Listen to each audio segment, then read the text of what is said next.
The church was quiet, save for the muffled sobs of the few mourners who had come to say goodbye. The boy sat in the front pew, his small hands clutching his mother's old phone. He didn't know why he had brought it. Maybe it was because it still smelled like her, or maybe because he couldn't bear to let go of the last thing that felt connected to her. The priest's words echoed in the air, but the boy didn't hear them. All he could think about was her laugh, her voice, the way she would call him every afternoon just to ask how his day was. When the service ended, the small group moved to the cemetery. The boy walked behind the coffin, his heart pounding with every step. He didn't want to let her go. Not yet, not ever. But as the coffin was lowered into the ground, he felt a strange sense of guilt. He shouldn't have taken her phone. It was hers, and now she was gone. He couldn't keep it. As the mourners began to leave, the boy lingered by the grave. He waited until everyone was gone, until he was alone with the freshly turned earth. Then he knelt and dug a small hole in the dirt with his hands. Tears streamed down his face as he placed the phone inside, whispering, "I'm sorry, Mom. I didn't mean to take it. I just wanted to hear your voice again." He covered the phone with dirt, patting it down gently, as if tucking her in for the last time. Then he stood, wiped his face and walked away, his heart heavy but relieved. At least now she had something of hers back. That night he couldn't sleep. The house felt too empty, too quiet. He lay in bed staring at the ceiling when suddenly a sound, a faint, familiar ringtone. His heart stopped. It was her ringtone, the one she had always used for him. He sat up, his breath shallow, and listened. The ringing was coming from downstairs. He crept out of bed, his feet cold against the wooden floor, and followed the sound. It led him to the living room, where her old landline phone sat on the table. It was ringing. His hands shook as he reached for it. The caller ID said, "Mom." His stomach twisted. This couldn't be real. He had buried her phone. He had seen it go into the ground. But the ringing wouldn't stop. It was her number, her ringtone. He picked up the phone, his voice barely a whisper. "Hello?" There was a pause and then a voice, soft, distant, but unmistakably hers. "I'm still here," she said. The line went dead. The boy stood frozen, the phone still pressed to his ear, though the line was dead. His mind raced. Was this a dream? A cruel trick? He looked around the room, half expecting to see her standing there, smiling at him like she used to. But the room was empty. The only sound was the faint hum of the refrigerator in the kitchen. He placed the phone back on the table and stepped away, his heart pounding. He told himself it was nothing. Maybe he had imagined it. Maybe the grief was playing tricks on him. But deep down, he knew what he had heard. Her voice, her words. "I'm still here." He didn't sleep that night. He sat on the couch, staring at the phone, waiting for it to ring again. But it stayed silent. By morning, exhaustion had taken over, and he finally dozed off, only to be woken by the sound of his alarm. School. He had almost forgotten. He dragged himself out of bed, his mind still foggy, and got ready. The day passed in a blur. He couldn't focus on anything the teacher said. All he could think about was the phone call. Had it really happened? Was it possible? He thought about telling someone, his dad maybe, or his teacher, but he knew they wouldn't believe him. They'd say he was imagining things, that it was just his grief talking. So he kept it to himself, the secret burning inside him. When he got home that afternoon, the house was quiet, just like always. His dad was at work, and the emptiness felt heavier than ever. He dropped his backpack by the door and went straight to the living room. The phone was still there, silent and unmoving. He stared at it for a long time, half hoping it would ring again, half dreading it. And then it did. The sudden sound made him jump. His heart raced as he looked at the caller ID. "Mom!" Again. His hand trembled as he reached for the phone. He didn't want to answer it, but he had to. He had to know. "Hello?" he whispered. This time her voice was clearer, but there was something different about it, something urgent. "You need to listen to me," she said. "There's something I didn't tell you, something important." The boy's breath caught in his throat. Mom? What is it? What's wrong? But before she could answer, the line went dead again. He stared at the phone, his mind spinning. What did she mean? What hadn't she told him? He felt a surge of frustration and fear. Why couldn't she just say it? Why was she calling him if she couldn't finish what she wanted to say? He didn't know what to do. He thought about digging up the phone, but the idea terrified him. What if he found it broken, silent, just as it should be? What if he found it ringing, still connected to her somehow? He couldn't bring himself to go back to the cemetery. Not yet. That night he lay in bed, staring at the ceiling, the phone call replaying in his mind. There's something I didn't tell you. What could it be? Was it about her illness? About him? About their family? The questions swirled in his head, keeping him awake long into the night. And then just as he was about to drift off, he heard it again. The ringtone. This time it wasn't coming from downstairs. It was coming from his room. He sat up, his heart pounding, and looked around. The sound was faint, muffled, as if it were coming from inside something. He got out of bed and followed the sound, his hands shaking as he opened drawers and looked under the bed. Finally, he found it.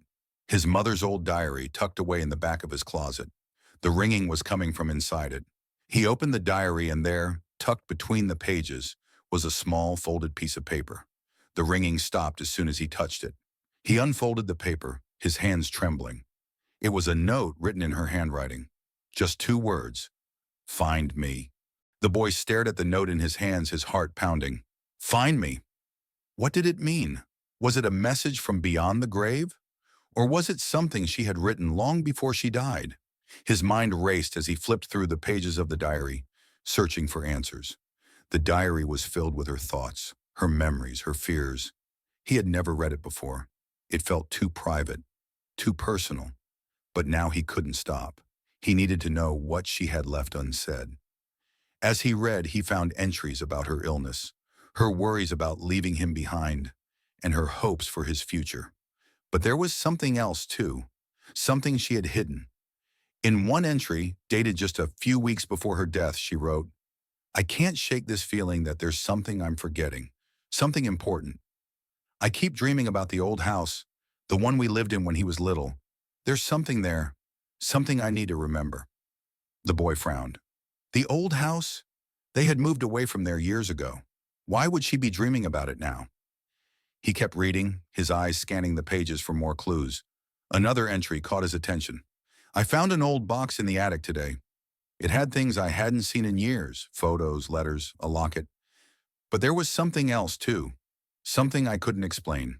A key. I don't know what it opens, but it feels important. I need to figure it out before it's too late.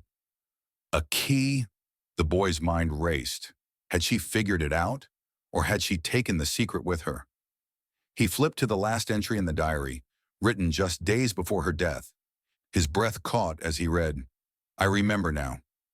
The key opens the box. The box holds the truth. But I'm running out of time. If I don't make it, he needs to know. He needs to find it. He needs to find me. The boy's hands trembled as he closed the diary. His mother had left him a puzzle, and now it was up to him to solve it. But where was the key? And what was in the box? He thought about the phone calls, the note, the diary. It was all connected. She was trying to tell him something, to guide him. But to what? And why? He didn't have time to think about it. The phone rang again, startling him. He grabbed it, his heart pounding. The caller ID said, Mom.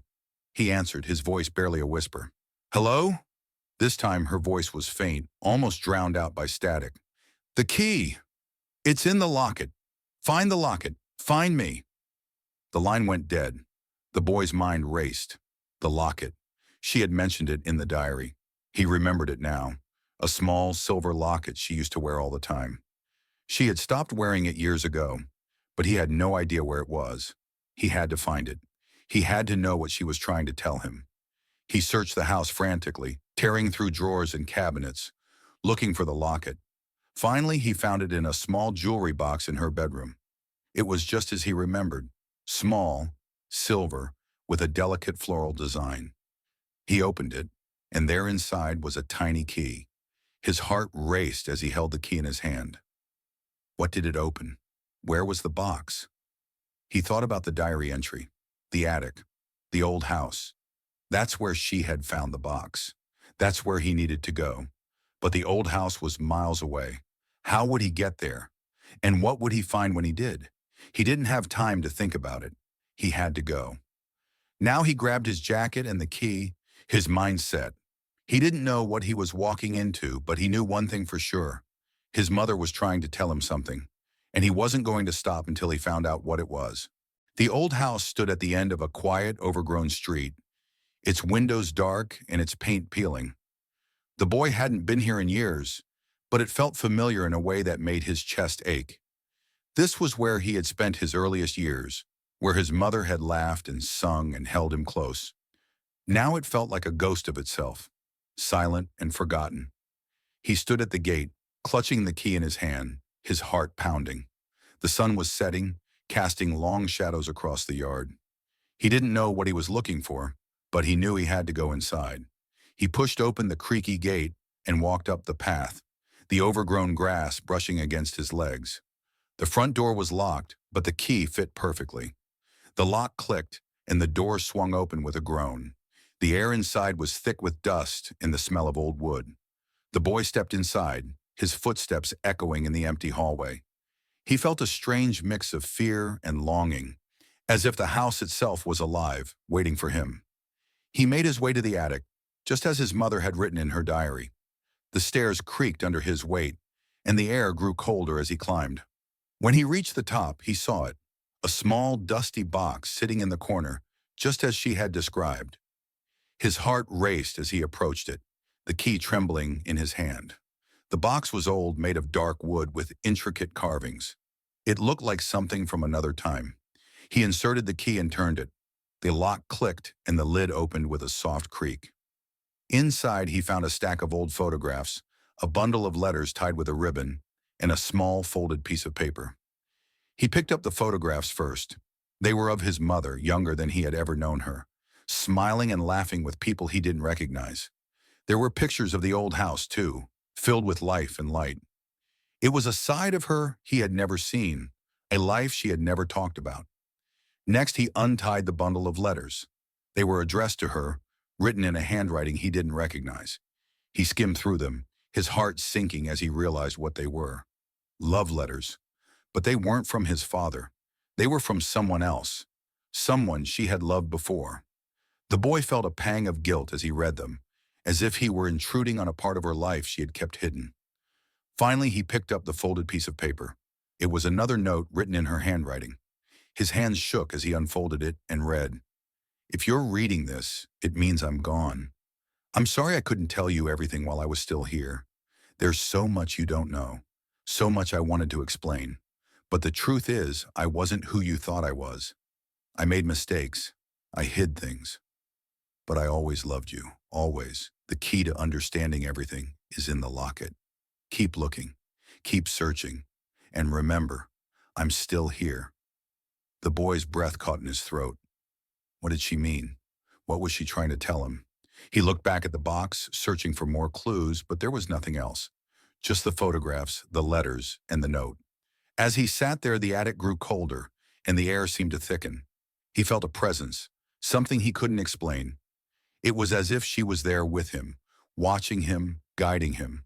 He looked around, half expecting to see her, but the attic was empty. And then he heard it, a faint, familiar sound, the ringtone. It was coming from the box.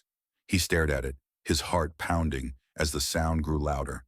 He reached inside, his fingers brushing against something cold and metallic. He pulled it out and gasped.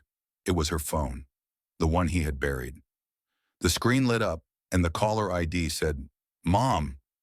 His hand trembled as he answered it. "Hello?" Her voice was soft, almost a whisper. "You're close now, so close. But you're not done yet. There's one more thing you need to find." "What is it?" he asked, his voice breaking. "What do I need to find?" But the line went dead before she could answer. The boy sat there, clutching the phone, his mind racing. What was he missing? What was she trying to lead him to? He looked back at the box, at the photographs and letters. And then it hit him. The locket. She had said the key to understanding everything was in the locket. He had found the key, but not the locket itself. Where was it? He searched the attic frantically, pulling open boxes and digging through piles of old belongings. Finally, he found it, tucked away in a small dusty jewelry box.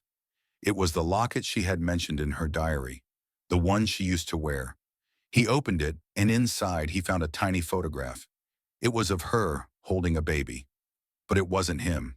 The boy stared at the photograph, his mind reeling. Who was the baby? And why had she kept it hidden? He felt a surge of emotions, confusion, anger, sadness. He didn't understand, but he knew one thing for sure. This was the key. This was what she had been trying to tell him. He closed the locket and held it tightly in his hand. He didn't know what it meant, but he knew he had to keep going. He had to find the truth, no matter how painful it was. The boy sat on the attic floor, clutching the locket, his mind spinning. The photograph inside wasn't of him. It was of another baby, a child he had never seen before. Who was it? And why had his mother kept it hidden all these years? He felt a mix of emotions, confusion, betrayal, and a deep, aching sadness. He needed answers, and he knew there was only one place left to look: the letters. He grabbed the bundle of letters from the box and untied the ribbon. His hands trembled as he unfolded the first one. It was dated years before he was born, written in the same unfamiliar handwriting as the others. He began to read, his heart pounding with every word. My dearest Clara, I can't stop thinking about you, about us, about the life we could have had. I know you made your choice, and I respect it, but I can't help wondering, what if things had been different? What if we had been stronger? What if we had fought for each other? I'll always love you, always, and I'll always wonder about the child we never got to raise together. Yours forever, James. The boy's breath caught in his throat. James. The name meant nothing to him, but the word sent a chill through his body. The child they never got to raise together. Was that the baby in the photograph? Was that his sibling?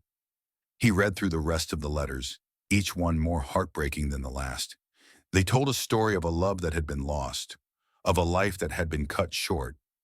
His mother had been in love with this man, James, before she met his father. They had had a child together, a child who had died shortly after birth. It was a part of her life she had buried deep, a pain she had never shared with anyone. The boy felt tears streaming down his face as he read the last letter.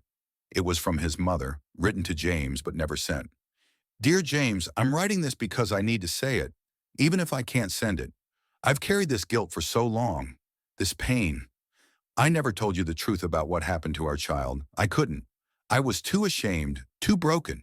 But now as I face my own end, I need you to know. I need someone to know. Our child didn't die. I gave them up. I was young and scared, and I thought it was the only way. I've regretted it every day since. I've spent my life searching for them, hoping to make things right, but I never could. And now it's too late. If you ever find this letter, know that I'm sorry for everything, and know that I've never stopped loving you or our child. Forever yours, Clara. The boy's hands shook as he set the letter down. His mind raced, trying to process what he had just read. His mother had had another child, a child she had given up, a child who might still be out there, and she had spent her life searching for them, carrying the weight of that secret. He felt a surge of emotions, grief, anger, confusion. Why hadn't she told him? Why had she kept this from him? And why was she reaching out to him now, from beyond the grave? As he sat there, the attic grew colder, and the air seemed to thicken. He felt a presence, something he couldn't explain. It was as if she was there with him, watching him, guiding him. He looked around, half expecting to see her, but the attic was empty. And then he heard it, the ringtone. It was coming from the phone he had buried, the one he had found in the box. He picked it up, his heart pounding. The caller ID said, Mom. He answered, his voice barely a whisper. Hello? Her voice was soft, filled with emotion. You found the letters. You know the truth now. I'm so sorry I couldn't tell you while I was alive. I was afraid of what you would think of me, afraid of losing you, the boy's voice broke. Why are you telling me this now? What am I supposed to do? You need to find them, she said. Your sibling. They're out there somewhere, and they deserve to know the truth, just like you do. The line went dead. The boy sat there, clutching the phone, his mind racing. Find them. How? Where? He didn't even know where to start, but he knew one thing for sure. He couldn't stop now. He had to keep going. For her, for himself, and for the sibling he never knew he had. The boy left the old house with the locket, the letters, and the phone clutched tightly in his hands. He didn't know where to start, but he knew he couldn't stop. His mother's voice still echoed in his mind. You need to find them. Your sibling. They're out there somewhere. He started with the only clue he had, the name James, the man who had written the letters. If anyone knew what had happened to the child, it would be him. But how could he find someone he knew nothing about? He didn't even know James's last name. He went to the only place he could think of, the local library. It was a long shot, but maybe he could find something in the old records. He spent hours poring over old newspapers and public records, searching for any mention of his mother or the name James. Finally, he found it, a small article from over a decade ago. It was about a car accident. One of the victims was a man named James Carter. The boy's heart sank. James was dead. But the article mentioned a surviving family member, a daughter. Her name was Emily Carter. The boy's hands trembled as he wrote down the name. Emily Carter. Could she be the child his mother had given up? The sibling he never knew he had? He didn't know, but he had to find out. He searched for Emily online, but there were too many results. He didn't have enough information. Frustrated, he decided to try something else. He went to the address listed in the article, the last known address for James Carter. It was a long shot, but it was all he had. The house was small and run down, with an overgrown yard and peeling paint. The boy hesitated before knocking on the door. What would he say? How would he explain who he was? But before he could decide, the door opened. A woman stood there, her eyes tired but kind. She looked at him with a mixture of curiosity and suspicion. Can I help you? The boy swallowed hard. I'm looking for Emily Carter. Does she live here? The woman's expression softened. Emily? She's my daughter, but she's not here right now. Who are you? The boy hesitated. I think I might be her brother. The woman's eyes widened. She stepped back, her hand flying to her mouth. Oh my God, Clara's son. The boy nodded, his heart pounding. You knew my mother? The woman nodded, tears filling her eyes. Yes, I knew her. Come in. We need to talk. The boy followed her inside, his mind racing. The house was small and cluttered, but it felt warm and lived in. The woman led him to the kitchen and gestured for him to sit down. She poured him a glass of water and sat across from him, her hands trembling. My name is Margaret, she said. I was James's sister, your mother, Clara. She was the love of his life, but things didn't work out between them. When she got pregnant, she was young and scared. She gave the baby up for adoption. James never got over it. He spent years searching for her, but he never found her. And then he died. The boy's heart ached as he listened. Emily, is she? Margaret nodded. Yes, Emily is your sister, Clara's daughter. James raised her as his own, but he always told her the truth about her mother. He wanted her to know where she came from. The boy felt a surge of emotions, relief, sadness, and a strange sense of hope. He had a sister, a real living sister, and she knew about their mother. But where was she? As if reading his mind, Margaret said, Emily's at college now. She's studying to be a nurse. She's a good kid, strong, like her mother. The boy nodded, tears filling his eyes. Can I meet her? Margaret smiled softly. Of course. I'll call her. She'll want to meet you. But there's something you should know. Emily doesn't know about the phone calls, or the locket, or any of the strange things that have been happening. She doesn't believe in that kind of stuff. The boy nodded. He understood. But as he sat there, he felt a strange sense of peace. He had found his sister. He had found the truth. And he knew deep down that his mother had been guiding him all along. Emily arrived the next day. The boy waited nervously in the living room, clutching the locket and the letters. He didn't know what to expect, but he knew this moment would change everything. When the door opened, he stood up, his heart pounding. She looked just like their mother. Emily had the same warm eyes, the same gentle smile. She hesitated for a moment, then stepped forward and hugged him tightly. The boy froze, then hugged her back, tears streaming down his face. For the first time in weeks, he felt a sense of peace. "I can't believe this," Emily said, pulling back to look at him. "All these years I wondered about you, about our mother, and now, here you are." The boy nodded, his voice choked with emotion. "I didn't know about you either, not until she told me." Emily frowned. "She told you? But she's gone, isn't she?" The boy hesitated. How could he explain the phone calls, the locket, the diary? He didn't want to scare her, but he knew he had to tell her the truth. He handed her the locket and the letters. "There's something you need to see." Emily sat down and read through the letters, her hands trembling. When she finished, she looked up at him, tears in her eyes. "She was trying to find me. All this time she was trying to find me." The boy nodded. "And now, she has." They spent hours talking, sharing stories about their lives, their dreams, their memories of their mother. It was as if they had known each other forever. The boy felt a connection he had never felt before, a bond that went beyond blood. It was as if their mother's love had brought them together, even after her death. As the sun set, the boy felt a strange sense of closure. He had found his sister. He had uncovered the truth. And he knew deep down that his mother was at peace. But as he prepared to leave, the phone rang. He froze, his heart pounding. Emily looked at him, confused. "Aren't you going to answer that?" The boy hesitated, then picked up the phone. The caller ID said Mom. His hands trembled as he answered. "Hello?" Her voice was soft, filled with love. "I'm so proud of you. You found her. You found the truth. And now, it's time to let go." The boy's voice broke. "I don't want to let go. I don't want to lose you." "You'll never lose me," she said. "I'll always be with you, in your heart, in your memories, and in the love you share with your sister."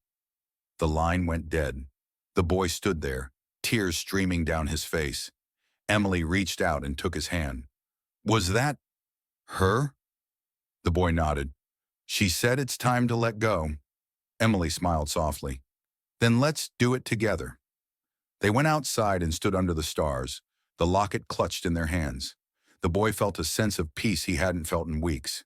He knew his mother was gone, but he also knew she would always be with him, in the love he shared with his sister, in the memories they would carry forward, and in the bond that would never be broken.